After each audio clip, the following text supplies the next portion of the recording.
F. Scott Fitzgerald, the author of The Great Gatsby, was actually named after distant cousin Francis Scott Key of Star-Spangled Banner fame.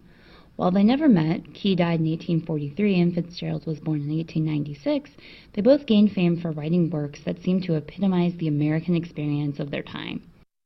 The Star-Spangled Banner, of course, captures the emotion of the Revolutionary War and the excitement of the United States becoming an established independent nation, whereas The Great Gatsby takes a more skeptical look at the American dream and the American identity in the early 20th century. We're going to take a look at the major players, events, and themes of this highly influential American novel. As you watch this video, and I hope read the novel yourself, I'd like you to think about Fitzgerald's take on the American identity. Is he optimistic about the future of this country, the way his cousin Francis Scott Key was, or does he think America's best days are behind it? We'll come back to this idea a little bit later. When the novel was originally published in 1925, many of Fitzgerald's contemporaries, including my favorite American author, Edith Wharton, liked the book a great deal. But a lot of readers dismissed it as trivial, unable to look past the money, liquor, jazz, and sex to see the message Fitzgerald was trying to send. What message was that? Let's find out. The novel is told from the perspective of Nick Carraway, a quintessential Midwestern boy who moves to New York in the summer of 1922 to get into bonds. Keep in mind that the story takes place pre-Great Depression, when the United States was experiencing great economic prosperity. The opening line of the novel, which first introduces Nick, has become quite famous. It goes like this. In my younger and more vulnerable years, my father gave me some advice that I've been turning over in my mind ever since. Whenever you feel like criticizing anyone, he told me, just remember that all the people in this world haven't had the advantages that you've had. When the story begins, Nick has recently moved to an area of Long Island known as West Egg, a neighborhood inhabited by the nouveau riche, or newly wealthy, who are looked down upon by the residents of East Egg, whose wealth is established and long-standing. Think massive inheritance. Nick isn't any kind of wealthy and is renting a modest little cottage next to some impressive mansions, most notably a mansion owned by one Mr. J. Gatsby. At first, all Nick knows about Gatsby is that he has a huge house and throws crazy raging parties on the weekends. Depending on how you feel about crazy raging parties, Gatsby might sound like your ideal neighbor or your absolute worst nightmare at this point. Nick's cousin, Daisy Buchanan, and her husband, Tom Buchanan, live over in East Egg and invite Nick over for dinner. There he meets their friend Jordan Baker, who becomes a love interest for Nick.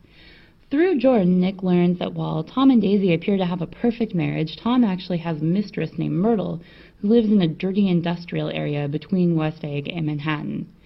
As he observes Tom and Daisy's seemingly perfect but actually quite flawed life, he seems to be able to reserve judgment the way his father had taught him to, going so far as to accompany Tom into Manhattan to spend a drama-filled day with Myrtle and some other friends.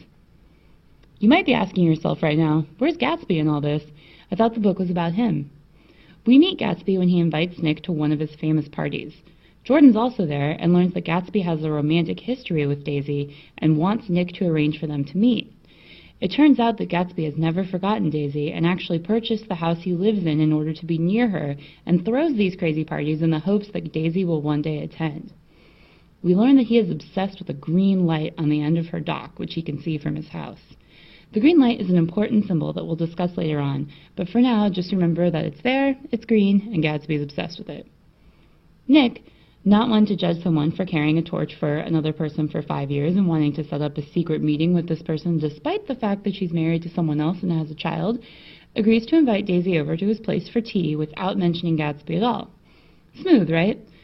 While the meeting is a little contrived and Gatsby and Daisy's reintroduction is awkward at first, it's quickly clear that Daisy still has feelings for Gatsby too, and the two quickly rekindle their relationship. Again, Nick seems to observe all this without judging, which may be a tough thing for the reader to do. Gatsby isn't content with just seeing Daisy on the side. He wants her to leave Tom and be with him completely. When Tom gets wind of their affair, he is quite upset, despite his own infidelities, and has a bizarre showdown with Gatsby at a fancy hotel in New York, where Tom, Gatsby, Daisy, Nick, and Jordan have all gathered for an ostensibly fun but mostly awkward get-together. Daisy admits to having feelings for Gatsby, but seems like she's going to pick Tom in the end. Gatsby and Daisy end up driving home together in Gatsby's car, and on the way accidentally end up hitting and killing Myrtle on the river. It's a scene that's too heartbreaking and too disgusting for me to do justice to here, so please go read it yourself. Tom, Jordan, and Nick, who followed in Tom's car, see the aftermath of the hit and run, and Tom is understandably quite upset.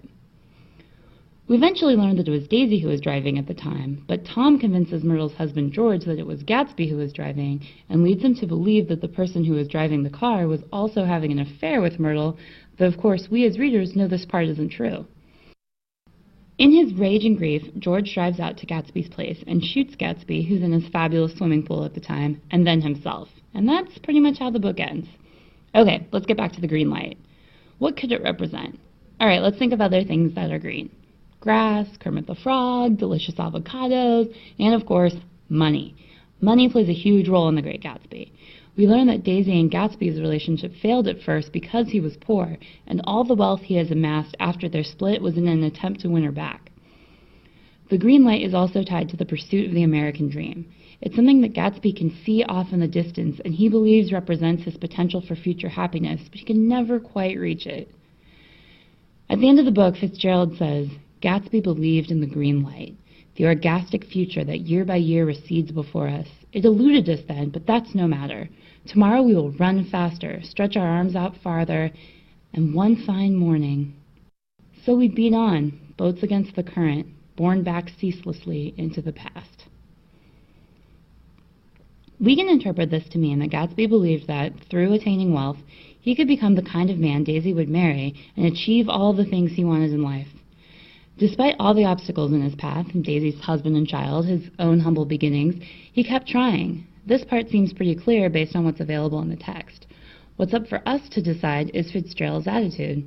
What does he think of Gatsby? What does he think of America? Does he believe the American dream is attainable for any of us? Arguments can be made in either direction. Depending on your perspective, this ending could be profoundly depressing or wonderfully hopeful. In summary, F. Scott Fitzgerald published The Great Gatsby in 1925. It was a novel that some viewed as shallow because it focused primarily on the lives of wealthy people pursuing a good time. But a closer look at the character of Gatsby and symbols like the green light show that there was more going on in the novel than just the surface events, namely an examination of the American dream and the value of the pursuit of wealth.